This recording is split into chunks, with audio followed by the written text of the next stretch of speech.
Well, the rut. When deer rut is when you hunt them, and one of the things that happens during the rut is they get ridiculous and they just run out into traffic. Okay, they can't even control themselves. They chase does into the street. Okay. That's oftentimes the male deer does, chase the female deer because they're just chasing them. The females are just trying to get away, and they just run out into traffic. That happens. Or the male is trying to chase the female, and all he's got on his mind is he's got tunnel vision, and they just boom, gets hit by that F-250. Speaking of deer, by the way, my sister drives an F-250.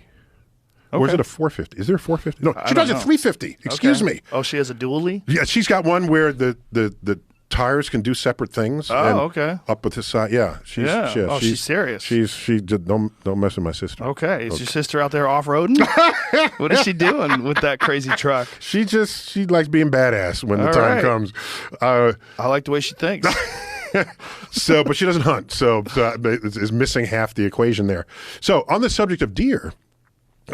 In the chapter on gender and identity. So I go there, gender and identity, because it's a very hot topic. And I just apply some rational thinking to it. Do you know about Santa's reindeer? Do you know about them? Sure. I know very much about them. Oh, you do? Yeah. Okay. So do you know that... They're caribou. Yes. Well, yeah, caribou, correct. Yeah. And, well, you can domesticate the caribou. And when you do, then both the boys and the girls have antlers.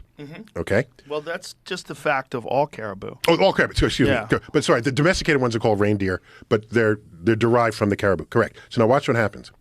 So, as you may know, the male deer lose their antlers in late October, early November.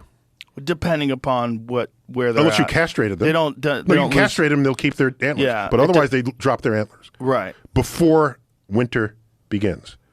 Generally not. No, I don't. Well, it depends on the animal, but a lot of them keep it until almost spring, and then they drop and they grow back very quickly. That's nothing of what I've read or learned of this deer? animal. Or just caribou? No, caribou, just specifically. Caribou. Okay. The ones that became Santa's reindeer. We're not talking about the deer on the, in central Texas. No. They drop them in the winter. They drop them November.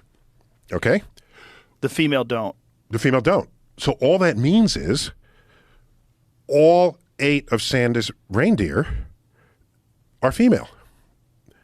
Which means Rudolph has been misgendered. Interesting.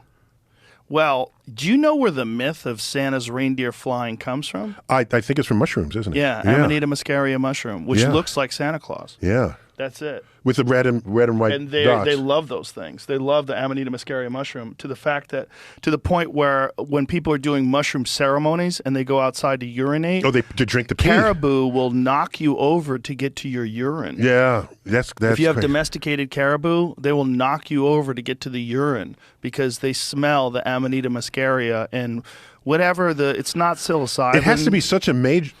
I'm trying to imagine how high I want to get to drink someone else's pee. Caribou are not that wise, nor are they educated, nor do they even understand the concept of urine.